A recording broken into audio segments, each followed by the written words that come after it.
अस्सलाम वालेकुम नाजरीन, आप देख रहे हैं चैनल एजुकेशन विद सना और मैं हूं आपके साथ सना फातिमा।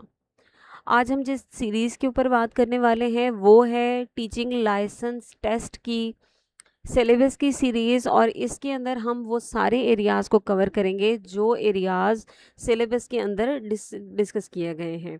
उस एरिया में सबसे पहला एरिया मेथड्स ऑफ टीचिंग है और इसके सब एरियाज़ के अंदर ये वो एरियाज़ हैं जो आज हम डिस्कस करने वाले हैं। इसके अंदर हमारे पास पहला एरिया है इंस्ट्रक्शनल अप्रोचेस एंड स्ट्रेटजीज, दूसरा है effective questioning strategy, cooperative learning strategy. ये वो तीन एरियाज हैं जो हम आज कवर करने वाले हैं। अब हम बात करते हैं अपने पहले एरिया के बारे में जिसका नाम है इंस्ट्रक्शनल अप्रोचेस एंड स्ट्रेटजीज। ये वो एरिया है जो कि क्लासरूम के अंदर यूज़ किया जाता है। एक टीचर अपने स्टूडेंट्स को सब्जेक्ट मैटर डिलीवर करने के लिए जो तरीक़ेकार इस्तेमाल करती है वो तरीक़ेकार इंस्ट्रक्शनल अप्रोचेस एंड स्ट्रेटजीज़ कहलाते हैं। कॉमन इंस्ट्रक्शनल अप्रोचेस के बारे में पढ़ते हैं। कौन कौन सी अप्रोचेस होती हैं जिसके तहत एक टीचर बच्चे को पढ़ाता है। Teacher centre approach, teacher is the main source of knowledge, focus on lectures and direct instructions. ये वो तरीका है, टीचर सेंटर्ड अप्रोच वो तरीका है जिसके अंदर टीचर अपने इंटरेस्ट के मुताबिक, अपनी सब्जेक्ट मैटर के मुताबिक और अपनी अप्रोचेस स्ट्रेटजीज़ के मुताबिक बच्चों को पढ़ाती है। इसके अंदर टीचर एक्टिव होता है और बच्चा पैसिव होता है। टीचर क्या पढ़ा रही है, कैसे पढ़ा रही है, ये इसके ऊपर ध्यान रखकर ये अप्रोच इस्तेमाल की जाती है। बच्चा इंटरेस्ट ले रहा है या नहीं ले रहा है, बच्चे के मुताबिक वो कंटेंट है या नहीं, इस बात से टीचर को फ़र्क नहीं पड़ता और वो अपनी जो अप्रोचेस है उसको टीचर सेंटर्ड अप्रोच के तहत पढ़ाती है, तो फिर वो टीचर सेंटर्ड अप्रोच कहलाता है। अब हम बात करेंगे टीचर स्टूडेंट सेंटर्ड अप्रोच। ये वाली अप्रोच टीचर सेंटर अप्रोच का ऑपोजिट है। यहाँ पर बच्चों के इंटरेस्ट के बारे में सोचा जाता है और उसके मुताबिक ही डिसीजंस लिए जाते हैं। Students take an active role in learning through discussion and participation. बच्चों की पार्टिसिपेशन जिस भी एक्टिविटी और अप्रोच के अंदर शामिल होगी वो अप्रोच और एक्टिविटी स्टूडेंट सेंटर अप्रोच कहलाती है। कंस्ट्रक्टिव अप्रोच एक ऐसी अप्रोच जिसके अंदर बच्चा कंस्ट्रक्ट नॉलेज के ज़रिए सीखता है। कोई ऐसी सिचुएशन जिसके अंदर वो सोचने पर मजबूर हो जाता है और दर्जा बा दर्जा चीज़ों को सीखता है। Students build their own understanding through experience and prior knowledge. अगला है इंक्वायरी बेस्ड अप्रोच, वो अप्रोच जिसके अंदर students explore questions and problem to discover new concepts and solutions. वो तरीक़ेकार जिसके ज़रिए इंक्वायरी बेस्ड करके बच्चा सीखता है और बच्चा उसके ज़रिए एक नई नॉलेज को लेकर आता है, वो अगर आपका तरीक़ाकार है तो वो इंक्वायरी बेस्ड कहलाता है। फिर है cooperative learning. Students work in small group to achieve common learning goals. बच्चे जब मिलकर कुछ पढ़ते हैं और उसके ऊपर कुछ एक्सप्लोर करते हैं वो कोऑपरेटिव लर्निंग कहलाता है। प्रॉब्लम बेस्ड लर्निंग एक ऐसी सिचुएशन जहां student learn by solving real life problems and applying critical thinking. जो रियल लाइफ प्रॉब्लम्स होती हैं उसको हल करने के बजाय बच्चे को मौका दिया जाए कि बच्चा उस प्रॉब्लम्स को खुद से हल करे, वो सिचुएशन प्रॉब्लम बेस्ड लर्निंग कहलाती है। एक्सपीरियंटल learning learning through hands-on activity and learning life and real life experiences। real life experiences में कोई भी ऐसी एक्टिविटी जिसके अंदर बच्चे के बकायदा उसका सेल्फ यूज़ हो रहा है, उसके हाथ यूज़ हो रहे हैं, वो सिर्फ दूर से बैठकर देख नहीं रहा है, वो कर रहा है। चाहे फॉर एग्जांपल कि अगर गार्डनिंग का कोई एक्टिविटी है और बच्चा खुद से गार्डनिंग कर रहा है, वो सॉइल को के साथ, मिट्टी के साथ, वो पौधों के साथ, वो दरख्तों के साथ, वो पत्तों के साथ जब खुद से काम करता है, that is called experiential learning. Last है differentiated instructions. Instructions is tailored to meet the diverse need, interest and abilities of learners. यहाँ पर बात की जा रही है एक ऐसी एबिलिटीज़ के लिए ना जिसके अंदर इंक्लूसिविटी होती है और एबिलिटीज़ इंटरेस्ट बच्चों के इंटरेस्ट के मुताबिक बच्चे को की उस नीड के मुताबिक जो हर बच्चे की नीड अलग होती है. सारे बच्चों की नीड कभी भी सेम नहीं होते, तो हर बच्चे की नीड को मद्देनज़र रखते हुए इंक्लूसिविटी के साथ जो तरीक़ेकार इस्तेमाल किया जाता है उसको डिफरेंशिएटेड इंस्ट्रक्शंस कहा जाता है.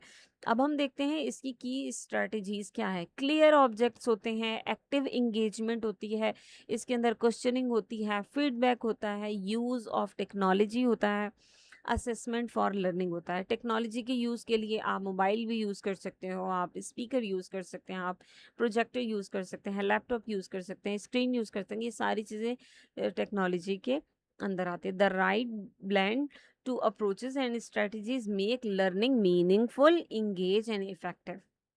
ये वो अप्रोचेस हैं जो लर्निंग को मीनिंगफुल, इंगेज और इफ़ेक्टिव बनाती है.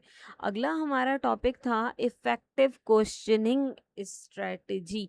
वो कौन सी स्ट्रेटजी है जो कि इफ़ेक्टिव क्वेश्चनिंग के तौर पर यूज़ की जाती है. इसकी टाइप्स क्या होती हैं. लोअर ऑर्डर क्वेश्चनिंग जिसको LOQ कहते हैं, यानी कि एक पिरामिड है ब्लूम टैक्सोनॉमी का जो कि नीचे से शुरू होकर जब ऊपर की तरफ जाता है तो उसको लोअर टू ऑर्डर की तरफ लेकर जाते हैं, जिसको लोअर ऑर्डर क्वेश्चंस कहते हैं. ये इसके अंदर आता है रिकॉल, बेसिक अंडरस्टैंडिंग.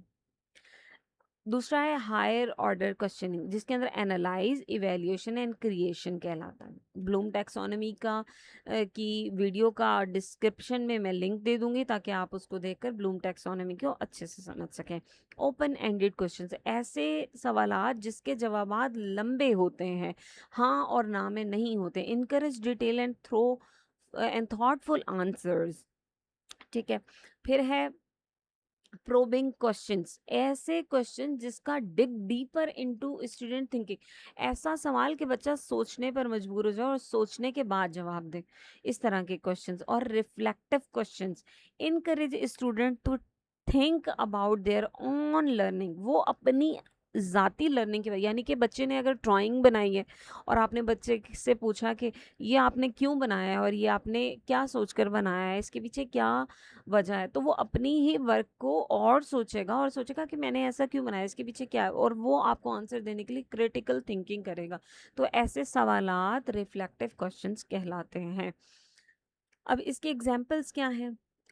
आपके सवाल कैसे होने चाहिए. व्हाट इज, ये क्या है, व्हाट इज दिस, कि ये क्या है. बच्चा उस जवाब को देने के लिए बहुत सारा सोचेगा और बहुत सारे एरियाज को कवर करेगा. हाउ वुड यू एक्सप्लेन, तुम इसे कैसे एक्सप्लेन करोगे. How do you think that, आप कैसे सोचते हो इस बारे में. वट वुड हैपन इफ, क्या होगा अगर ऐसा हो जाए. Can you give an example, आप कोई मिसाल दे सकते हैं. यानी इस तरह के क्वेश्चंस जिसमें बच्चा सोचने पर मजबूर हो जाए. इसके अंदर टिप्स फॉर इफेक्टिव क्वेश्चन क्या हो सकते हैं. Ask clear and focus question. बिल्कुल क्लियर सवाल, सवाल इतना क्लियर होना चाहिए कि बच्चे को सिर्फ सवाल पर ही फोकस करना चाहिए. वो कहीं यही ना सोचता रह जाए कि पहले मैं सवाल तो समझूं कि सवाल क्या था, उसके बाद मैं बताऊंगा इसका जवाब. तो सवाल इतना क्लियर होना चाहिए. Give wait time and listen answer. ऐसा कभी नहीं होना चाहिए अब जल्दी बताओ जल्दी बताओ.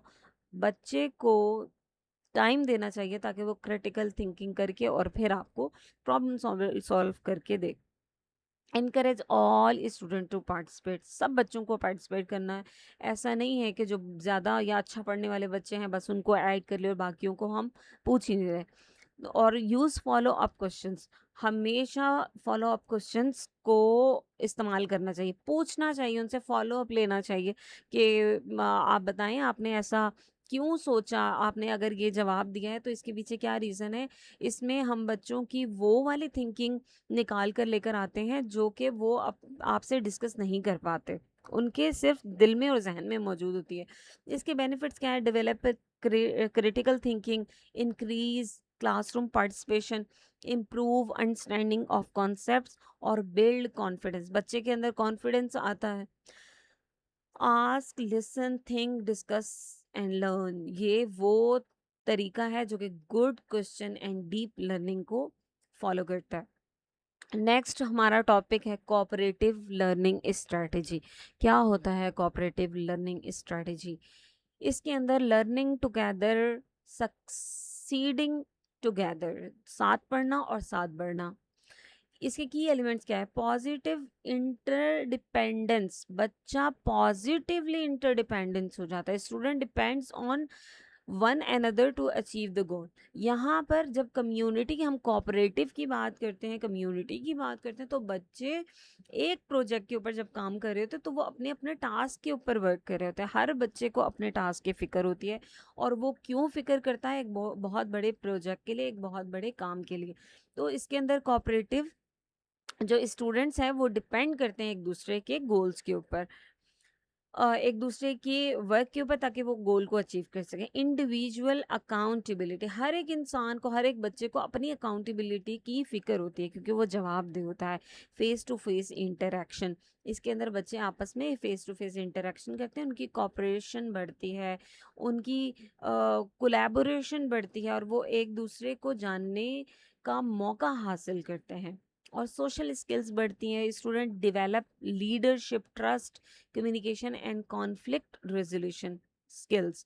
वो अपने दरमियान में होने वाले मसाइल को हल कर सकते हैं, एक दूसरे पर ट्रस्ट कर सकते हैं, एक दूसरे के लीडर बन सकते हैं। यहाँ बच्चे को पता चलता है कि मैं एक अच्छा लीडर हूँ। ग्रुप प्रोसीडिंग, यहाँ पर ग्रुप प्रोसेसिंग, यहाँ पर एक ग्रुप के साथ काम करना आप सीख रहे होते हो, ठीक है। एग्जाम्पल्स ऑफ कोऑपरेटिव लर्निंग के बारे में पढ़ेंगे। थिंक, पेयर एंड शेयर, ये एक ऐसा सिस्टम है जिसके student think individually, discuss with partner and then work in a class. यानी कि आप एक ऐसे सिचुएशन बच्चे को देते हो कि सोचता वो खुद है, लेकिन कोलैबोरेशन के लिए वो दूसरे बच्चे को अपने साथ मिला रहता है। जिक्सॉ है, उसके अंदर आप बच्चों को कोऑपरेटिव लर्निंग करवा सकते हैं। ग्रुप ग्रुप इन्वेस्टिगेशन है, किसी भी इस चीज़ के बारे में आप उनको इन्वेस्टिगेट करने का कह देते हैं। टीम क्विज है, ग्रुप प्रोजेक्ट्स हैं। इसके अलावा इसके बेनिफिट्स क्या हैं? Improve academic achievements, increase student engagement, develop communication skills, जितनी ज़्यादा बात करेंगे उतना ज़्यादा स्किल्स उनकी बढ़कर आएंगी। Build respect, team work and responsibility, protects higher order thinking and retention. यहाँ देखें कि यहाँ हायर ऑर्डर थिंकिंग की बात हो रही है, जो कि ब्लूम टैक्सोनॉमी के हमें मिला है। यहाँ पर बच्चा क्या करता है, ये देखिए यहाँ पर हायर ऑर्डर थिंकिंग के अंदर हमने यहाँ पढ़ा था, देखें, एनालाइज, इवेल्युएशन एंड क्रिएशन। बच्चा खुद एनालाइज करता है, चीज़ों को देखता है, और उसके बारे में इवेल्युएट करता है, जजमेंट करता है, और फिर उसी के ज़रिए एक नई चीज़ क्रिएट करके लेकर आता है। ये कैसे काम करता है? Teacher explain and task explain task and goals. यहाँ पर बच्चे को टास्क और उसके गोल को एक्सप्लेन करना बहुत ज़रूरी है। करने के बाद ही बच्चे को पता चलेगा कि मुझे इस टीम के साथ मिलकर करना क्या है। Students are placed in small diverse group, 25 बच्चों का ग्रुप नहीं होना चाहिए, ताकि वो एक दूसरे से इंटरेक्शन ही नहीं कर पाएंगे, कॉन्फ्लिक्ट बढ़ता ही जाएगा।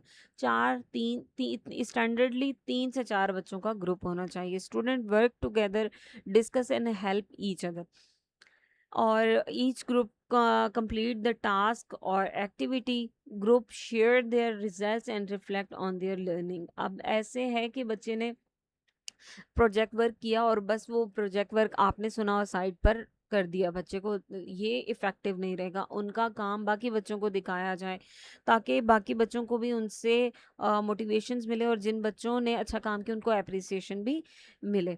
टिप्स फॉर सक्सेस क्या है? From balance and diverse group, obviously हमने ये डिस्कस किया है कि डाइवर्स और बैलेंस ग्रुप होना चाहिए। Explain the task role clearly, monitor group and provide guidance. आपने बच्चे को देखते रहना है, उन बच्चों को जो डिस्कस कर रहे हैं, कि क्या वो अपनी सही राह पर जा रहे हैं या आपकी उनको ज़रूरत है।